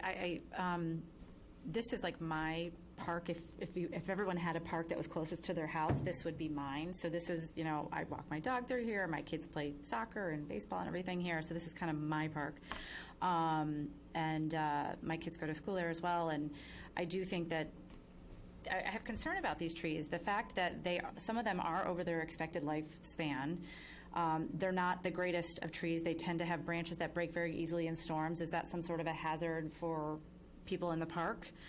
I also have a concern, if we take this detention water away with an additional tank, will these trees survive anyway? So are we, being short-sighted? And I never want to cut down a tree if we don't have to, but are we, being short-sighted by considering this plan? To Mike's point, this is, a once-in-a-generation kind of opportunity. By building it around these trees and not making it better for the schools, for the kids, and for the entire community. And full well knowing that we will replant significant number of trees to make it just as beautiful for the people that live neighboring the park. I feel pretty strongly that these trees, they're not all the same age, and in 10 years they're all going to die, Yeah. and leave the. It's probably something, and again, I'm no forester, but there's newer trees, there's older trees will die, so I don't know that this is going away anytime soon, and it'll be a couple generations, if it was, and that's a long time. I think we're being, I love the play fields. My kids have played there as well. I think I'm going to guess we're going to get something. We take out those two trees that are sort of right in the middle of the existing fields right now and can rework stuff. We're going to gain something, and then we don't have to get rid of the trees, and we gain something at the same time. To me, that seems like the practical solution. And I understand wanting more play fields and all that, but let's face it, Wilmette is not a growing town geographically. I mean, we always like to do more, but it's not like we've got 20% more population coming through that's going to tax all our facilities and stuff. We're pretty much landlocked, and we've got as many people as we're going to have.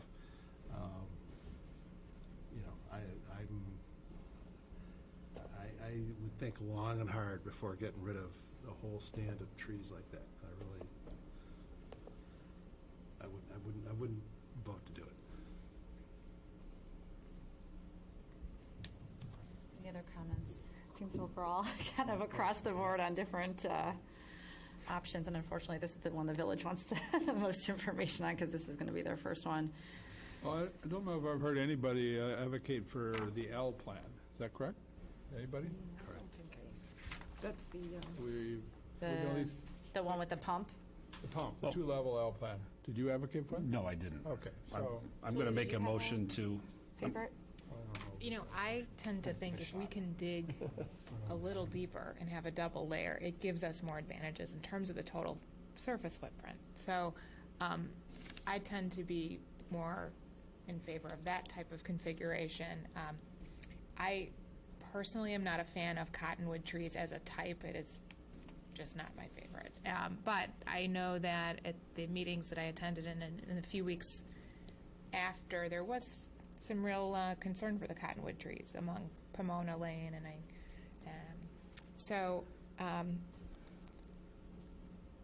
I see the bigger picture of the use of the fields. I wonder if we can find a compromise. you know, did we ever get an opinion? I mean, I know the foresters have, like, given the age of the trees, they've given sort of the condition, but, I mean, they're the ones that deal with trees. I mean, I feel like, do they ever have an opinion, or maybe they can't give an opinion as to, do they want to see these trees saved or not? Or, I mean, you know, I guess I'm just, like, what does a forester who deals with trees, feel about We these trees? actually have the forester from the village with us tonight. I don't know if he's willing to provide An opinion? any sort of disparaging opinions about any trees, but he is in the room. All right. Doesn't look like the I mean, but you don't look like the forester. Bridget's going to take this one. that looked like an engineer. Bridget wears a lot of hats. So, I would like to formally introduce, though, our forester, Kevin Sorby. And Kevin and I spoke, and he can certainly speak to his love of trees and the dynamics about these trees.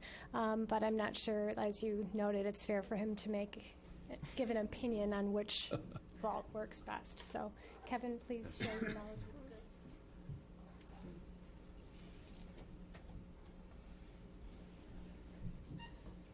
Good evening. Thanks for having me here. First of all, regarding the grove of cottonwood trees, I don't have a lot of familiarity as far as the history goes with these trees, because my jurisdiction is really the parkway trees, which we have about 18,000 of those between the sidewalk and curb. But I have looked at these, just kind of a cursory review, and the age range is in that grove is from, I think there's 31 trees, and then if we include the 2 trees that are in the Z plan, it's 33 trees altogether. The range in age is from like 35 to, I think, as much as, if I recall correctly, what I've discussed is about 100 years, and that is, you typically see trees of eastern cottonwoods. They start to really develop a lot of deadwood once they hit 40, 50 years. And we did see that when we kind of did a review of that grove of trees. So I don't know if anybody has any specific questions about that, but just in general, yeah, we don't plant cottonwood trees on our parkways. That's what I was going to ask. But we do manage, certainly, we do have some big cottonwood trees on our parkways. We do manage them as part of our cyclic pruning programs that we have, things of that nature, but I can't really speak to the history regarding this particular grove. I just know that, that they're very fast growing, they're very tough trees as far as whether it's a very wet site or a very dry site. They can actually survive in both. And they do well in construction. With their root system, they can actually handle a little bit of, if there's some root loss or things like that. It just depends on the nature of the work. So, why don't we plant cottonwoods?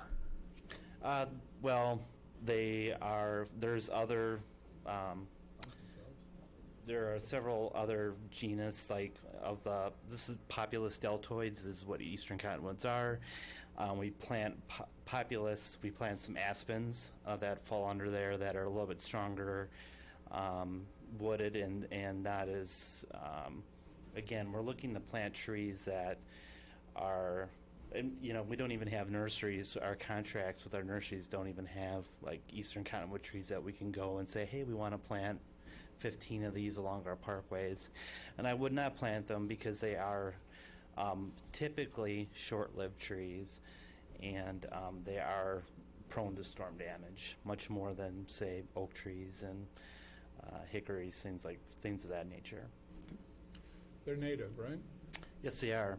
They plant themselves mostly, don't they? Yes, they certainly, I think a lot of those, you know, that grove, they can colonize very well in an open area, and I'm not, you know, my guess is that that's what happened. It was an open area, and they started to seed in, and some of the trees that are there now might have seeded from some of the bigger ones that are there currently. They're also annoying for about a week out of the year.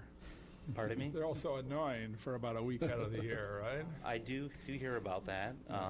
Looks like we got another snowfall. But yeah.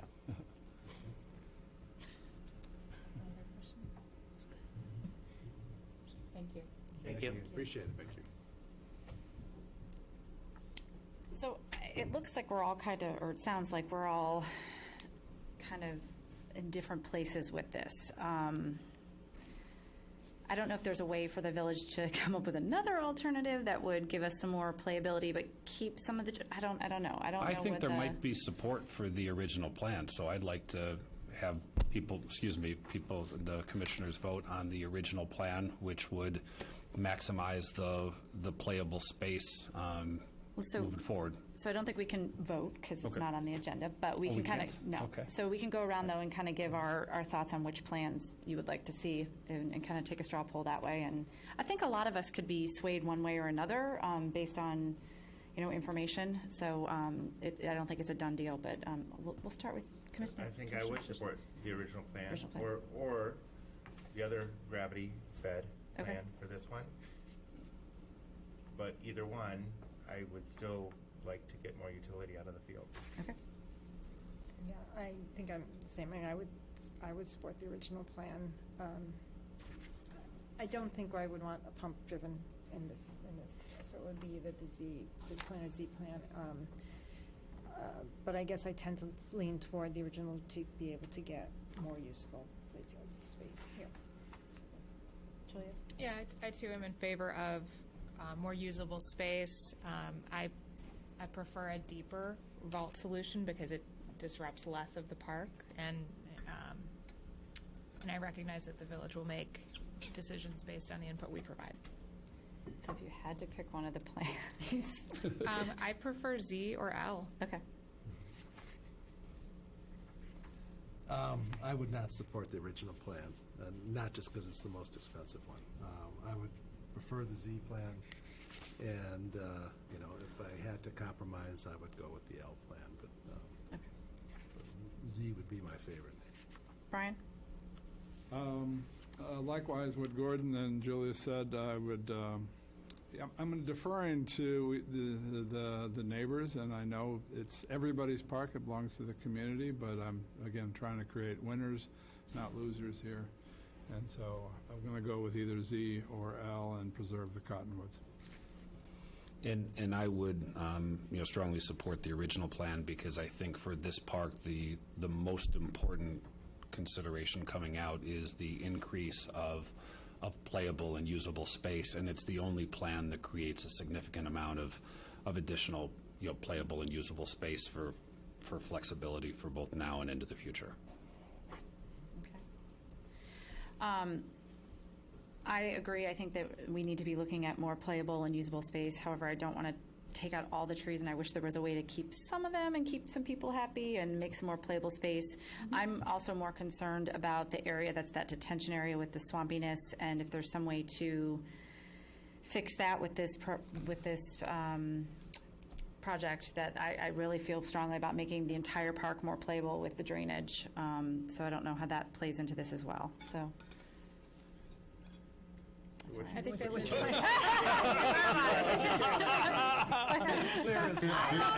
Why you make the big bucks here? consider, could some of the grove Could be- some of the grove be preserved? To your point, if it's a deeper tank and maybe some of the grove is I think preserved. so, because it's the detention pond area. I mean, that whole area is. But I'm all for making that detention pond area, I don't know if it's all that, not that whole area is the detention Just pond. create, I mean, create another vault, I mean, create that separate vault, It but is pretty much then all. Is taking. that The whole correct? thing is, I Taking thought the part of it? detention pond was more here. No, it's most of that area. It's all It's a Yeah, big so I gradual. don't- Yeah. That whole area is lower where the I, trees are. That's did- where the challenge is. Did we have to decide tonight? I mean, I thought last month we said by August. We Well, needed they this. would like some sort of memo of understanding by August, but we're trying to give them some sort of consensus tonight to start working with. I mean, I guess part of the question, I mean, There's obviously, there's a split here, and so Right. I'm wondering if we might find a way to find Well, a that's what I'm way. trying to figure out, if there's some sort of alternative that would satisfy everybody's. It would be helpful, Agenda. it would be helpful to know what we would get in terms of playfields from the Z configuration that we don't have today. Yeah, Or I mean- compare what we have today to what we would have there, just to see what we get. I mean, We'll I get do- something. Can we Just take don't know. I our- do see, because we only have a very small. One tree. Can we take out? In Well, the this area doesn't where the really matter. playfields are. The other tree is located down closer to the houses. So you're taking one tree out, you're not actually getting any more space, you're just getting the ability to orient your fields a little bit.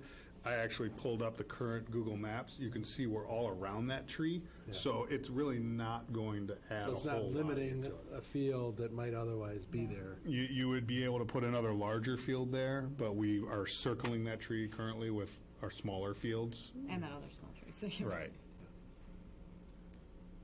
Yeah.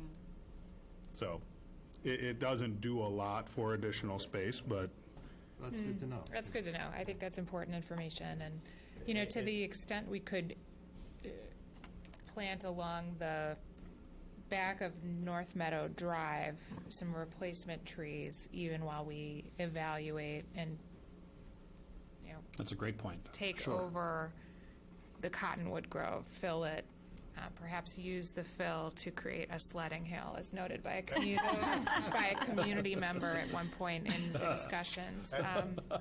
Actually, based on what. A very smart young man, I might Wilson add. just said, very I think I handsome, would only be in favor of the original plan. So, Yeah. Are there any issues with the MWRD and the permit, if we were going to do that? Also, this isn't a permitted job. Can work with it. Would that involve then a second vault there to handle that water? Yes. And do we have any costs associated with that? I'm putting you all on the spot, sorry.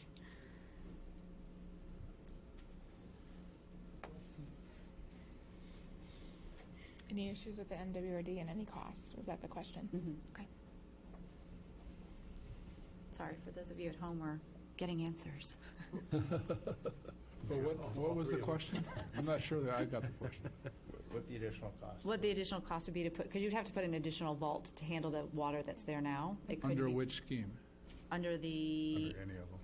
No, Well, under the the- If you're additional- trying to make that detention area dry. right. You're trying to dry up the Cottonwood area. This extra Correct. square represents, see. right? The That's dip. the separate. Yeah, but I guess that's, I mean, I guess if, to do the Z shape, there's a it's $260,000 less, this is Right. the estimate, so, I mean, that's without the vault, so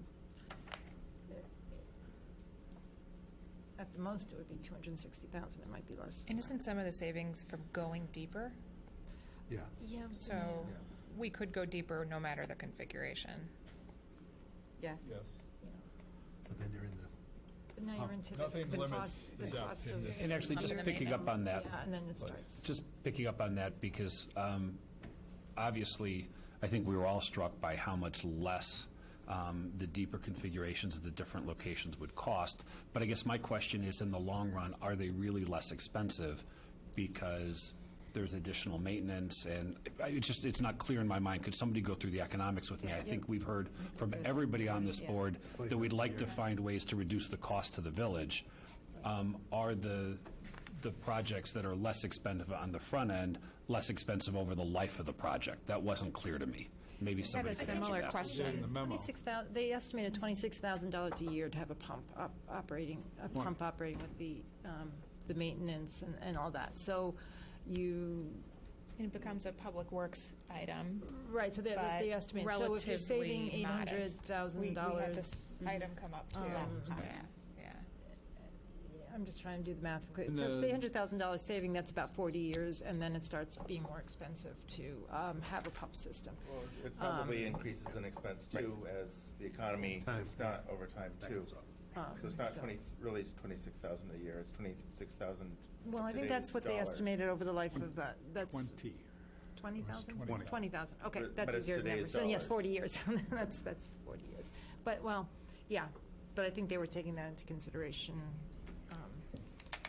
So, right, so you're at conservatively about 40 years, and it becomes more expensive. So I don't know, for the community play fields, I'm not sure that I mean, it makes more sense in a neighborhood where, with the neighbors, I'm not so sure it makes as much sense at the community play fields. So do we have any kind of, we're all kind of, now that we know that the Z plan doesn't buy much in programming, does that change any more minds? Are we still, Well, but I guess I'm wondering, where does the village's wishes come into play here? I mean, how much do we have to say that, you know, we want, I guess, we want configuration, let's say we've even said the pump, but then maybe did the village, you know, would the village say no to that? And does, I mean, how much, you know, what's the village's standpoint on these different configurations? Is there? We have to agree at the end of the day, Yeah. I mean, both sides. right? So I think we're all looking for some piece of information that'll help sway us one way or the other. yes. If it doesn't gain us additional playability, to me, I'm not sure that the other options are as viable. Sorry, back to the question about the village's Thank you for the perspective. question. You know, of course, our first option is to work with the Park District because we have to be partners in this moving forward. Taking the Park District out of this, I think the engineering choice would be a gravity tank and not have to rely on pumps and backup power if necessary. It's one of the situations where we could build it and walk away and check it once a year to make sure the tank is functioning, but it would generally operate on its own without any additional mechanical equipment, which is preferred. Between the two options, the two gravity-driven, does the village have a preference for that? It's in our DNA to work with neighbors as much as possible. So the Z-shaped tank seems to be a compromise to protect the grove that is so precious to the residents, but also provide the gravity tank that the village is looking for. That said, we completely respect the Park District's desire to add more usable space. So I understand the difficult decision that you have tonight. I know I straddled the fence there as well.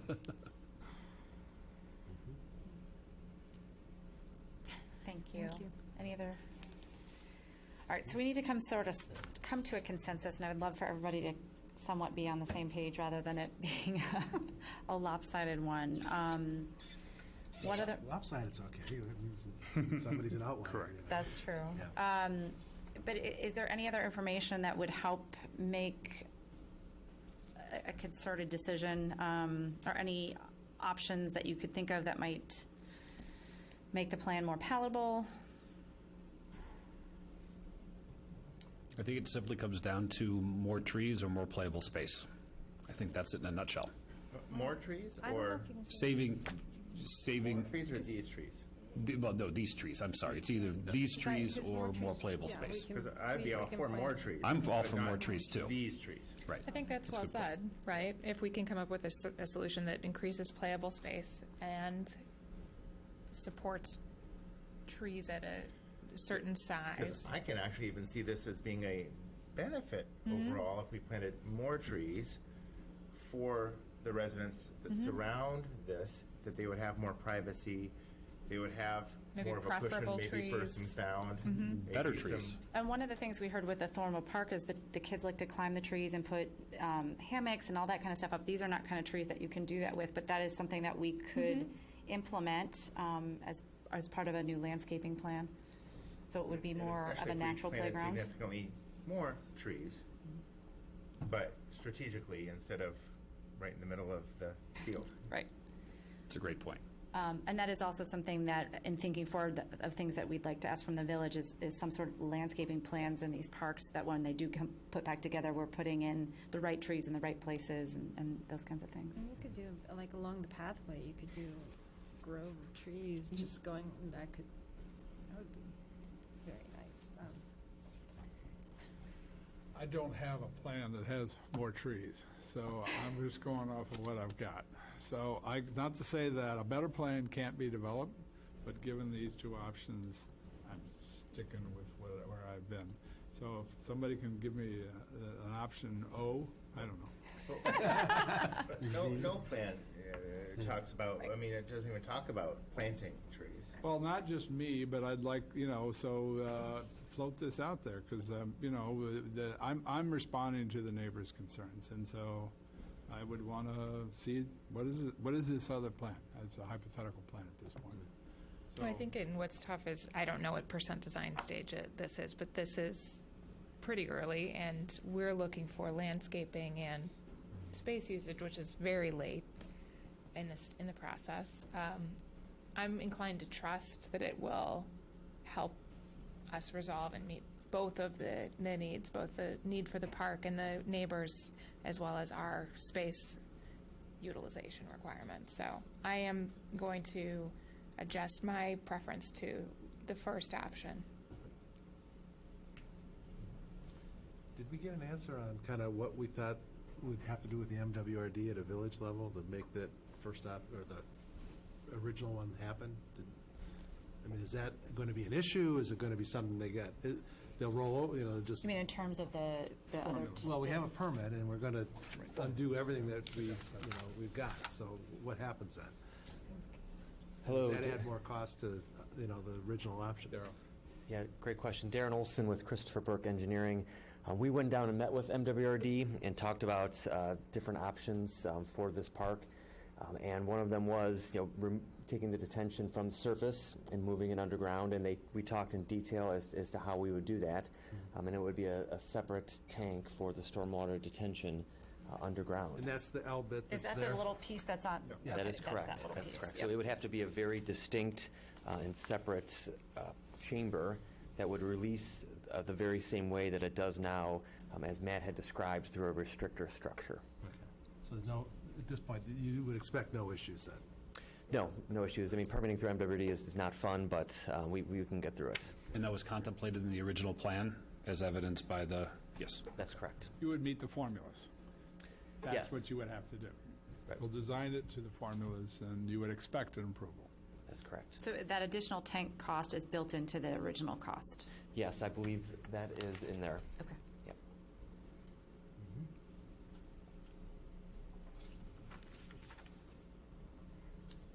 And for that Z plan, there is no additional tank. That is correct, because the detention that is above ground will remain above ground just as it is now. And so with the Z plan, you're still going to have the wet area. Okay. That is correct. Okay. So regardless of the trees, whether they're there or not, you're still going to have the wet there. With the Z plan, With the Z yes. plan, okay. So it seems to me that there are 5 commissioners that are more in support of the original plan and 2 that are not. You can't always get what you want. We've been on That the would short be my end math. before, and we'll be on the short end again. Again, this is not a vote, but just kind of Yeah. consensus that the original plan is something that we're kind of tasking the village to move forward with. Correct? Yes. Yes. Nods around. Okay. Yes. Thank you. Sorry for the lengthy discussion. It's an important one. And again, any trees that come down, we'll be putting more up. So,